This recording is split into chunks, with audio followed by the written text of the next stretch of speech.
যে আল্লাহ আমি সুস্থ, অনেকে সুস্থ না। আল্লাহ আমি পঙ্গু না, অনেকে পঙ্গু। আল্লাহ আমাকে আপনি কত কিছু দিয়েছেন যেটা অনেককে দেন নাই।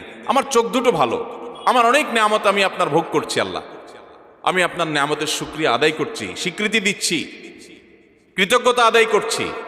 হে আল্লাহ, আপনার রাসূলের প্রতি আপনি রহমত নাজিল করেন। আপনি যদি লম্বা চড়া বিস্তারিত না বলতে পারেন, আপনি সূরা ফাতিহাটা পড়েন, আলহামদুলিল্লাহ রাব্বিল, আল্লাহর প্রশংসা সেখানে হয়ে গেছে, আলহামদুলিল্লাহ রাব্বিল আলামিন পড়েন, দুরূদ শরীফ পড়েন, বাস। এরপরে আপনি এবার বলেন আল্লাহ আপনি আমাকে মাফ করে দেন। আল্লাহ আমার বাবা চলে গেছেন, তাকে মাফ করে দেন। আল্লাহ আমার মা দুনিয়া থেকে চলে গেছেন, তাকে মাফ করে দেন। ভাইরা আমার, আসল কথা হলো আমরা সেই ব্যথাটাই অনুভব করি না। আপনার মৃত আত্মীয় স্বজনের জন্য যদি আপনার সেই ফিলিংস কাজ করতো তো চোখের পানি ফেল ফেল ফেল করে আসতো।